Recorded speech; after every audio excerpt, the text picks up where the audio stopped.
안녕하십니까, 전하태 교수입니다. 이번 시간에 여러분들과 지난 시간에 이어서 합착법에 대해서 계속해서 공부를 하도록 하겠습니다. 자, 먼저 여러분들 교재에 보시면 파과점이 나와 있어요. 그래서 우리가 파과점 또는 파괴점이라고 해서 브레이크 포인트라고 합니다. 그럼 이 브레이크 포인트라는 건 뭐냐면 오염물질이 갑자기 급증하는 점을 파과점이라는 내용을 써요. 그래서 다음 문제도 있겠지만은 우리가 간단한 정의로 시험에서 출제할 수 있습니다. 자, 이 파과점이라는 것은 합착탑의 출구죠. 입구가 아니고 오염물질이 갑자기 증가하는 점, 합착탑의 출구에서 오염물질의 농도가 갑자기 증가를 해요. 여기서 출구라는 거 꼭 기억해야 돼요. 따라서 오염물질의 농도가 급격히 증가하는 점을 파과점 또는 돌파 현상, 브레이크 포인트다 이렇게 얘기합니다. 그래서 간단하게 시험에 나올 수 있는 내용이니까 문제가 출제되면 반드시 여러분들이 맞춰줘야 돼요. 자, 문제 유형을 살펴보면 6번입니다.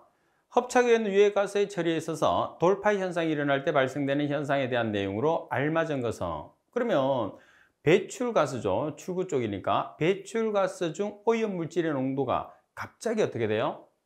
자, 오염물질의 농도가 갑자기 증가하나요? 감소하나요? 증가하는 것. 따라서 라번이 정답. 자, 그리고 합착제를 재생하는 방법이 있어요. 합착제를 재생하는 방법은 여러 가지가 있습니다. 수증기를 불어넣어서 오염물질을 탈착을 시킨다든지, 물로 세척을 해서 오염물질을 제거를 시킨다든지, 고온에 불활성 기체를 가해서 오염물질을 제거를 해서 합착제를 재생해서 사용하는 방법이에요.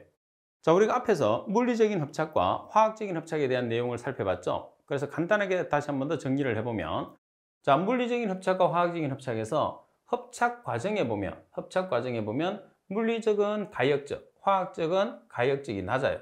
비가역적이라고 그러죠. 그래서 아무래도 이제 가역적 반응이 돼야지 합착과 탈착이 동시에 일어나면서 회수가 용이해지는, 재생이 용이해지는 거죠. 그래서 오염가스를 회수하기도 물리적인 합착이 화학적인 합착에 비해서는 용이합니다. 자, 그리고 온도 범위는 물리적인 합착이 화학적인 합착에 비해서 훨씬 낮죠.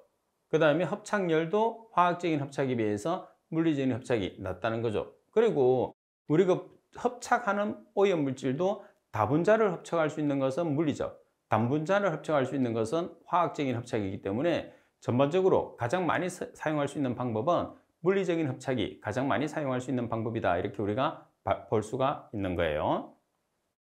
자, 구체적인 내용은 앞에서 살펴봤으니까 그 내용을 여러분들이 참고 정도를 해주시면 되고, 앞에 있는 내용은 잘 기억을 해야 돼. 자, 합착 과정에 보면 합착제청에서 전체가 포화되어 배출가스 중에 오염가스의 일부가 남게 되는 점을 파과점이라고 하고, 그 점 이후부터 오염가스의 농도가 급격히 증가하는 상태를 나타냅니다. 그 다음에 주어진 온도와 압력 조건에서는 파과점에서 합착제가 가장 많은 양의 합착제를 합착하게 되고, 그 다음 합착제의 처리량을 시간의 함수로 나타내면 X곡선이 되는데, 이것을 돌파곡선이라고 우리가 이야기를 하게 되는 거죠. 자, 이 내용들은 여러분들이 참고적으로 봐주시면 됩니다. 자, 그리고 합착제의 종류로 한번 가보겠습니다. 합착시설의 종류. 자, 합착시설의 종류에서는 여러분들이 보시면 유동상, 그 다음에 고정상, 그리고 이동상, 이렇게 우리가 세 가지로 나타낼 수가 있어요. 그래서 기존에 사용하던 것은 고정상과 이동상이었는데, 고정상과 이동상의 장점을 우리가 이제 합해서 만들어 놓은 게 이동상이에요. 그래서 여러분들은 이동상에 대한 내용으로 정리를 해 주시면 됩니다. 자, 먼저 가스의 유속을 크게 할 수 있어요. 가스 유속을 크게 해야지 합착을 많이 할 수 있거든요. 자, 그 다음에 고체와 기체의 접촉을 좋게 할 수 있어요. 여기서 고체라는 것은 뭐냐면 합착제, 기체라는 것은 우리가 제거해야 되는 오염 물질을 이야기를 하게 됩니다. 그 다음 고정층과 이동층 합착 장치의 장점만을 만든 복합형이다, 이렇게 보시면 돼요. 그래서 전반적으로 처리 합착 효율도 높고 우리가 많이 쓰는 거죠. 그 다음 합착제 유동에 의한 마모가 크게 일어나고 조업 조건에 따른 주어진 조건의 변동이 어렵다는 단점도 있어요. 자, 마모가 크게 일어나고 그리고 조건 변동에 적응하기가 어렵다는 단점을 가지고 있는 게 유동상입니다. 아무리 좋은 장치라도 단점이 없는 것은 없어요. 자, 예제 7번에 보면 다음 합작장치 중에서 가스 유속을 크게 할 수 있고 고체와 기체의 접촉을 크게 할 수 있으며 가스와 합작제를 향유로 접촉할 수 있는 장점은 있으나 주어진 조업 조건에 따른 조업 변동이 어려운 것은 여기서 가장 핵심은 가스의 유속을 크게 할 수 있다는 거하고 고체와 기체의 접촉을 크게 할 수 있다는 거죠.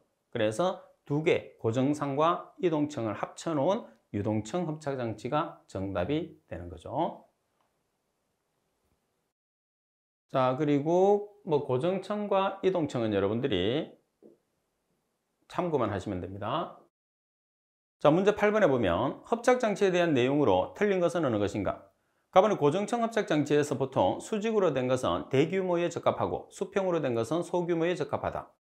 나번 일반적으로 이동층 합작장치는 유동층 합작장치에 비해서 가스의 유속을 크게 할 수 없는 단점이 있다.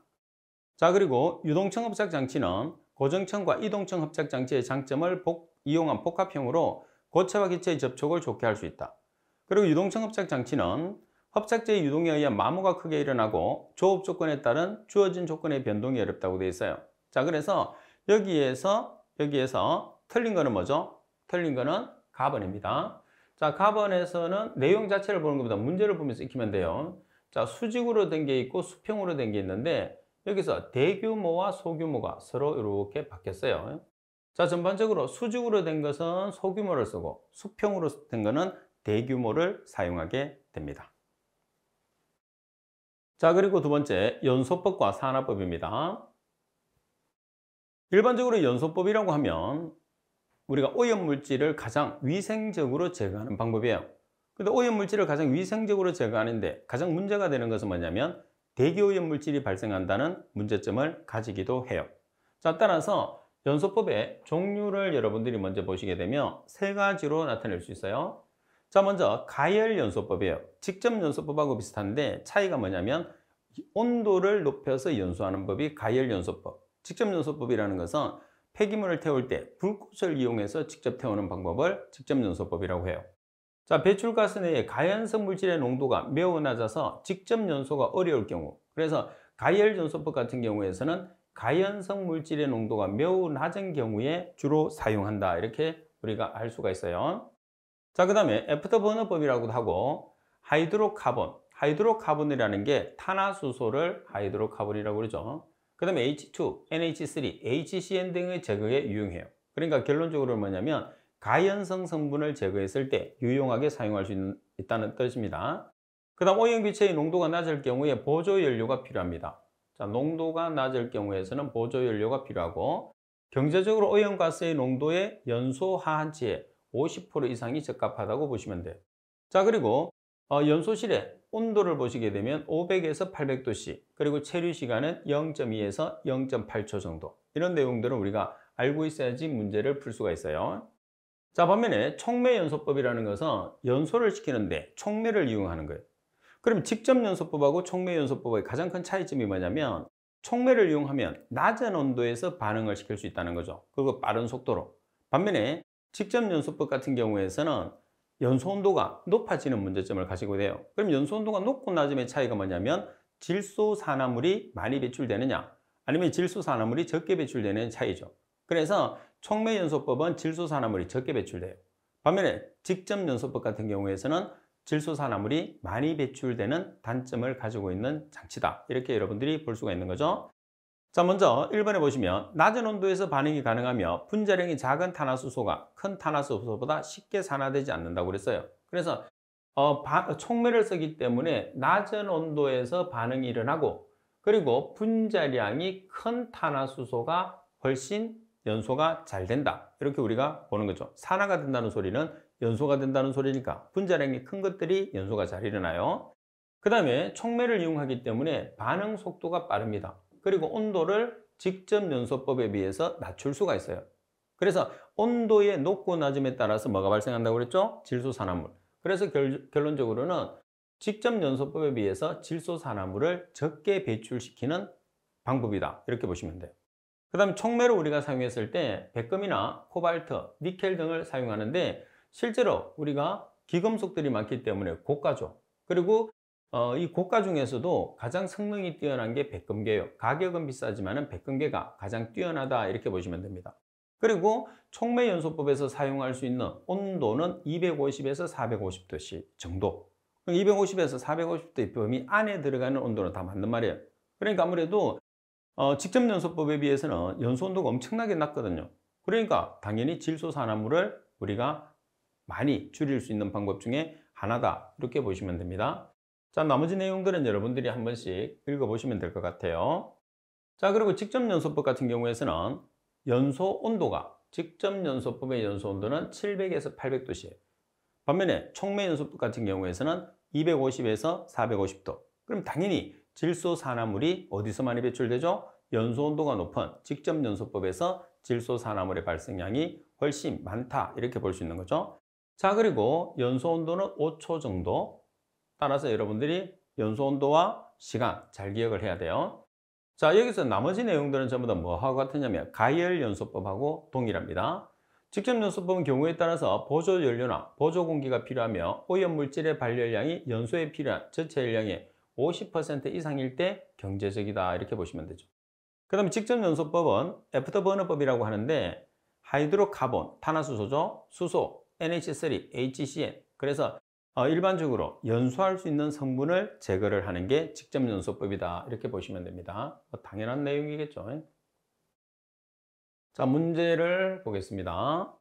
문제 9번에 보면 유해가스의 연소 처리에 관한 설명으로 가장 거리가 먼 것은 가번이 직접 연소법은 경우에 따라서 보조 연료나 보조 공기가 필요하며 대체로 오염물질의 발열량이 연소에 필요한 전체 열량의 50%일 때 경제적으로 타당하다. 4번 직접 연소법은 애프터버너법이라고 하며 HC, H2, NH3, HCN 및 유독가스 제거법으로 사용된다. 그리고 답은 가열연소법은 배기가스 중에 가연성 오염물질의 농도가 매우 높아 직접 연소법으로 불가능할 경우에 주로 사용되고 조업의 유동성이 적어서 질소산화물의 발생량이 많다. 그리고 가열연소법에서 연소로 내의 체류 시간은 0.2에서 0.8초라고 그랬어요. 자, 답안에 보면 가열연소법 같은 경우에서는 가연성 오염물질의 농도가 어떤 경우에서 많이 사용하죠? 농도가 높은 경우가 아니고 낮은 경우에서 주로 많이 사용하는 경우라고 보시면 돼요. 그래서 여기서 보면 가연성 오염물질의 농도가 매우 높은 경우에서는 직접 연소법을 사용하고 가열연소법 같은 경우에서는 가연성 오염물질의 농도가 매우 낮은 경우에 사용한다. 이렇게 보시면 됩니다. 따라서 정답은 답은 그래서 농도가 높으냐 낮으냐는 가열연소법과 직접 연소법을 비교하시면 돼요. 가열연소법은 농도가 낮은 그리고 직접 연소법 농도가 높은 그리고 온도적인 측면은 촉매연소법과 직접 연소법을 비교하시면 됩니다. 촉매연소법은 250에서 450도씨, 직접 연소법은 700에서 800도씨. 그래서 비교해서 질소산화물의 발생량을 우리가 참고해 주시면 됩니다. 자, 그리고 세 번째는 처리 효율입니다. 처리 효율. 자, 처리 효율을 나타냈을 때 로스앤젤레스 컨츄리룰 66에 의한 공식이 있고 탄화수소만 고려하는 공식이 있어요. 그럼 먼저 탄화수소만 고려하는 공식을 여러분들이 잘 보시면 우리가 효율 구하는 식하고 똑같죠. 탄화수소니까 입구의 탄화 1 입구의 탄화수소분의 출구의 탄화수소 곱하기 100이에요. 근데 왜 일산화탄소는 없느냐? 그건 조금 이따 설명을 드릴게요. 그 다음에 룰 66에 대한 공식은 반드시 주어져요. 그러니까 이 공식은 여러분들이 외울 필요가 없어요. 룰 66의 공식은 주어지고 반면에 탄화수소만 고려했을 때는 안 주어지니까 탄화수소만 고려했을 때는 여러분들이 보통 우리가 효율 구하는 식으로 계산한다고 생각하시면 돼요. 그러면 예제 10번을 통해서 왜 일산화탄소의 효율을 구할 수 없는지를 설명을 드리겠습니다. 450K의 배기가스가 1250ppm의 탄화수소와 95ppm의 일산화탄소를 함유할 때 제연소기로 900K에서 처리한 후에 탄화수소와 일산화탄소가 각각 85ppm, 250ppm이 되었다. 탄화수소만 고려할 경우에 로스앤젤레스 컨츄리룰 66에 의한 처리 효율은 각각 얼마인가? 룰 66의 공식은 아래 표와 같다고 그랬어요. 룰 66의 공식이 주어졌습니다. 그러면 지금 주어진 조건을 개통도로 만들면 제연소기를 통해서 한 번 더 태우거든요. 그러면 지금 1250이라는 게 뭐예요? 입구의 탄화수소. 그리고 95ppm이라는 것은 입구의 일산화탄소입니다. 자, 그리고 85ppm이라는 것은 출구의 탄화수소, 250ppm이라는 것은 출구의 일산화탄소예요. 그러면 연소기를 거치게 되면 오염물질이 제거돼야 되잖아요. 그래서 탄화수소는 보시면 제거됐는데 일산화탄소는 어때요? 늘어났어요. 그래서 일산화탄소는 오염물질이 줄어들지 않았기 때문에 제거율을 계산할 수가 없는 거죠. 그래서 룰 66에 의한 공식 하나 계산하고 탄화수소만 고려했을 때 공식 우리가 효율을 계산하는 거예요. 그럼 먼저 탄화수소만 고려하게 되면 자 HC인 얼마죠? 1250 그리고 HCout 85 그래서 93.2%.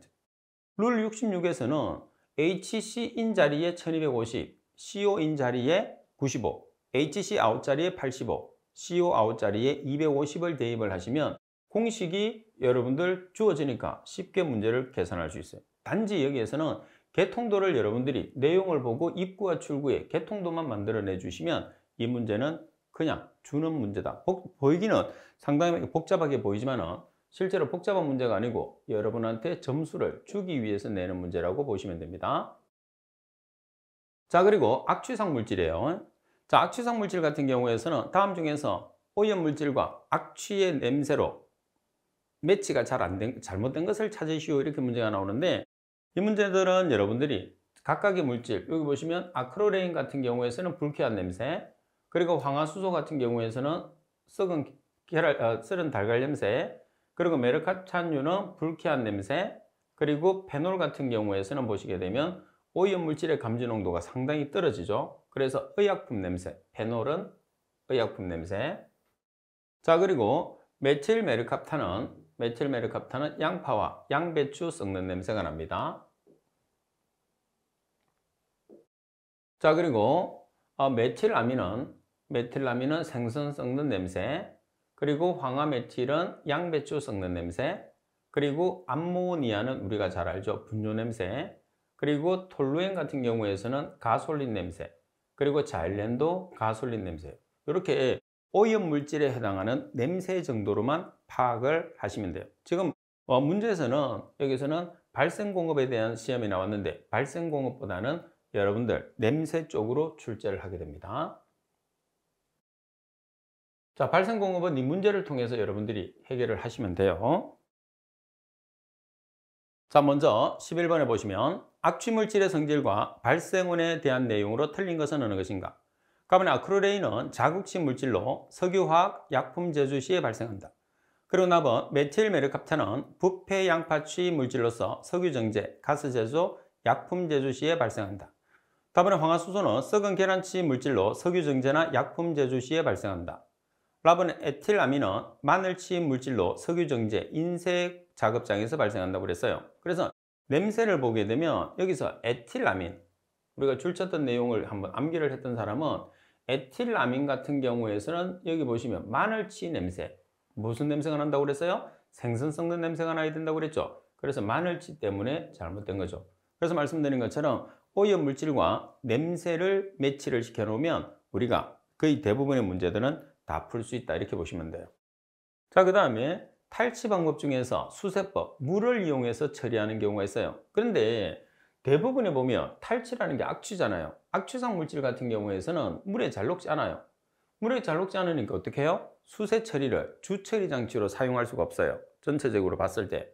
그래서 여러분들이 수세는 장치가 작죠. 그래서 간단하고 조작이 용이한데 탈취 효율이 낮아요. 전반적으로 악취는 물에 잘 녹지 않기 때문에 그래서 다른 방법과 같이 사용해야 돼. 혼자 사용할 수 없어요. 처리율이 워낙 떨어지기 때문에 이 정도만 보시면 돼요. 자, 그 다음에 악취물질을 처리하는 방법은 여러 가지가 있습니다. 자, 악취물질을 처리하는 방법을 보시게 되면 자, 먼저 통풍 및 희석 방법이에요. 통풍 및 희석 방법은 실제로 악취를 처리하는 방법은 아니에요. 악취를 내보내는 거죠. 그래서 높은 굴뚝을 이용을 해서 악취상 물질을 멀리 내보내는 역할을 하는 게 통풍 및 희석법이에요. 자, 반면에 이번에 흡착이라고 있어요. 그럼 흡착이라고 하면 어떤 물질을 이용하죠? 흡착제, 활성탄이라는 흡착제를 이용하죠. 그래서 활성탄이라는 흡착제를 이용해서 냄새를 제거하는 방법이에요. 그러면 우리가 악취라고 하면 또는 흡착이라고 하면 이 흡착이라고 하면 물리적인 흡착이라는 게 있고 또 뭐가 있어요? 화학적인 흡착이라는 게 있겠죠. 그러면 물리적인 합착하고 화학적인 합착 중에서는 주로 뭐를 이용한다고 그랬어요? 화학적인 합착으로 주로 제거한다고 그랬죠. 물리적인 합착으로 주로 제거한다고 그랬죠. 그래서 화학적인 합착보다는 물리적인 합착을 훨씬 많이 사용한다 이렇게 얘기했어요. 자, 그 다음에 세 번째는 응축을 이용해서 우리가 냄새를 제거하는 방법. 그래서 응축이라는 것은 냉각시켜서 응축하는 방법입니다. 자, 그럼 네 번째는 촉매를 이용하는 거예요. 자, 촉매 산화법. 그 촉매를 이용해서 산화시켜서 제거하는 거예요. 그럼 산화 촉매를 쓰는데 주로 백금이나 금속 산화물의 촉매를 이용을 해요. 자, 그렇게 하면 250에서 450도씨 저온에서 산화 처리가 돼서 우리가 제거할 수가 있습니다. 반면에 화학적인 산화법이 있어요. 화학적인 산화법이라는 것은 화학적인 산화제를 써야 돼. 그게 뭐냐면 O3, 오존이죠. K-4, 과망간산 칼륨, NaOCl, ClO2, H2O2. 이거는 시험에서 잘 나옵니다. 다음 중에서 화학적 산화제를 이용해서 악취성 물질을 제거했을 때 화학적 산화제에 해당하지 않는 것을 찾으시오. 이렇게 문제가 나와요. 그러면 O3, K-4, NaOCl, ClO2, H2O2 중에서 한 개를 정답으로 바꾸겠죠. 그럼 정답을 찾으시면 돼요. 자, 그리고 직접연소법. 자, 직접연소법이라는 것은 말 그대로 불꽃을 이용해서 태우는 거야. 그래서 불꽃을 이용해서 태우는데 온도가 600에서 800도씨 상당히 고온이 되니까 뭐가 또 발생하겠죠? 오염물질 중에서 질소산화물이 발생되는 문제점을 가지기도 해요. 자, 그러면 문제 12번. 악취물질을 직접 불꽃 소각 방식에 의해서 제거할 경우에 다음 중에서 가장 적합한 연소 온도의 범위는, 자, 직접 불꽃을 이용한대요. 그럼 몇 도가 되는 거죠? 여기 600에서 800도씨. 반면에 촉매를 이용하게 되면 250에서 450도씨. 자, 그리고 문제 13번. 화학적 산화법으로 악취를 제거했을 때 산화제로 적합하지 않은 것은, 자, 갑은 K-4, 나번에 ClO2, 다번에 O3, 라번에 CH3S, HO2. 이거 처음 보는 거죠. 그래서 이런 거는 사용하지 않습니다. 자, 그리고 냄새에 관계되는 냄새, 다시 말해서 악취 물질의 화학 구조 및 특성입니다. 이 파트도 여러분들 시험에서 상당히 자주 나오는 중요한 파트다 이렇게 보시면 됩니다.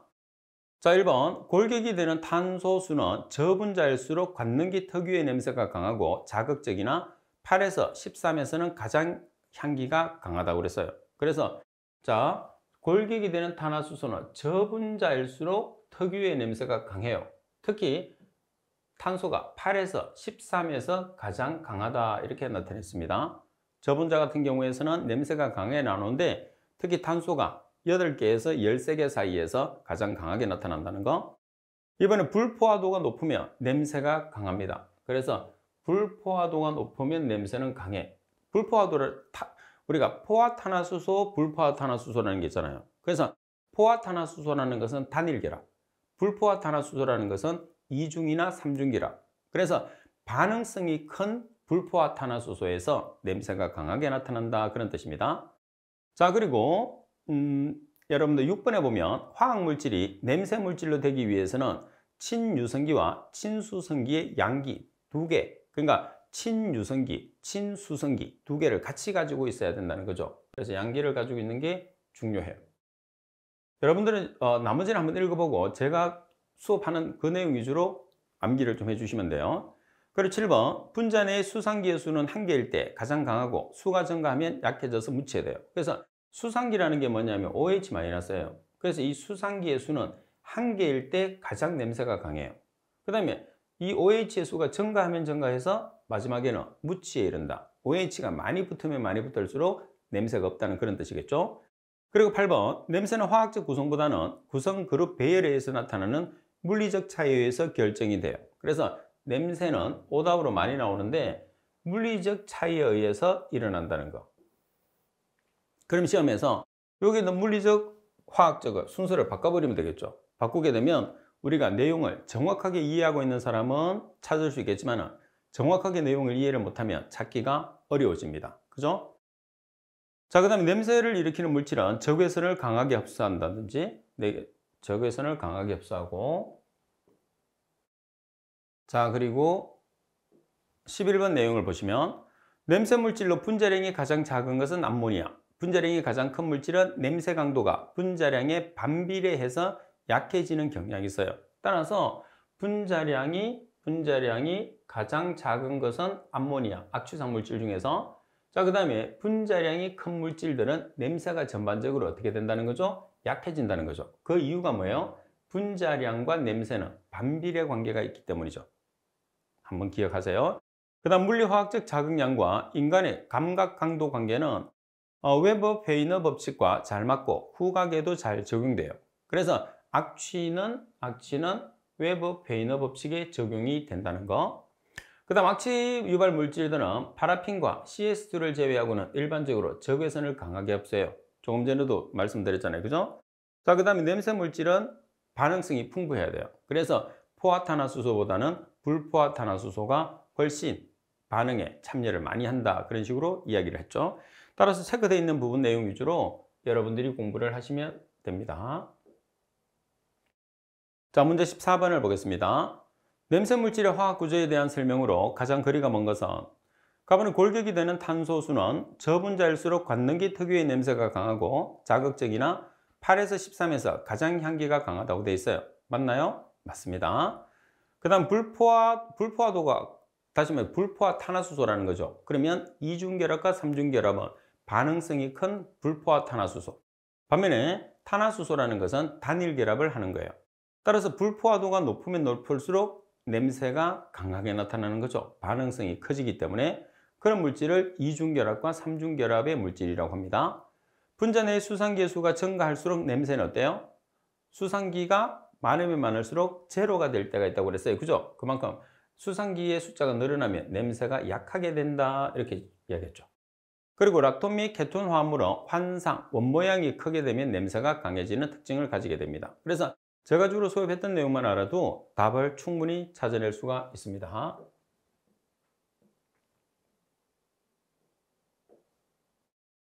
자, 그리고 5번에 보면 챕터 5 환기법입니다.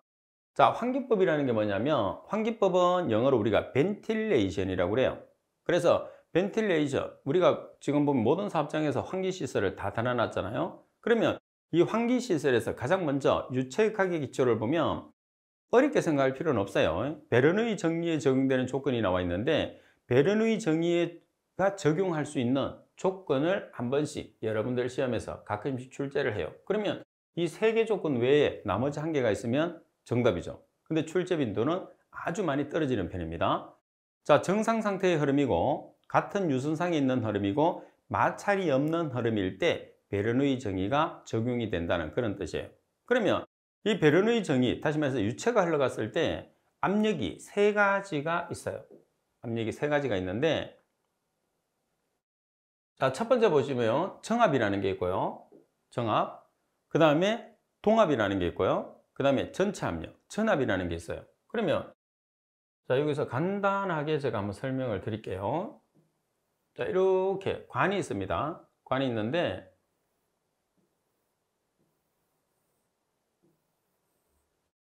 자, 유체가 흘러가요. 그러면 자, 이런 식으로 들어가는 물이 있겠죠. 이거는 관 벽면을 기준으로 했을 때 수직으로 작용하는 압력이에요. 이게 뭐냐면 정압이에요. 정압. 자, 반면에 이렇게 들어가는 압력을 우리가 뭐라고 그러냐면 토탈 압력이라고 그래서 PT라는 전압, 정압은 PS라고 나타나요. 그럼 물이 이만큼 올라가겠죠? 그 다음에 얘도 이만큼 올라가겠죠? 그러면 서로 차가 나타나요. 얘를 우리가 뭐라고 하느냐? 동압 또는 속도압이라고 표현을 해요. 아시겠죠? 자, 그러면 정압에 대한 설명을 먼저 보면은 자, 정압은 동압과 관계없이 독립적으로 발생해요. 그래서 이 정압이라는 것은 관 자체 내에서 어디에서든지 다 나타나요. 반면에 동압은 특정 지점 한 군데서만 나타납니다. 그 다음에 정압은 단위 체적의 유체에 대한 방향으로 동일한 크기에 작용해서 유체를 압축시키거나 팽창시키려고 합니다. 자, 그 다음에 여기서 유동 상태의 공기의 정압은 기류의 수직 방향으로만 작용해요. 말씀드린 것처럼 관벽면을 기준으로 했을 때 수직으로 작용합니다. 자, 따라서 정압이라는 값은 송풍기 상류에서는 마이너스로 작용해. 그럼 송풍기 하류에서는 당연히 플러스로 작용하겠죠. 그 다음 동압이라는 말과 속도압이 같은데, 동압이나 속도압이라는 개념은 뭐냐면 말씀드린 것처럼 전압에서 정압을 빼준 값을 우리가 동압이라는 말을 사용하게 돼. 아시겠죠?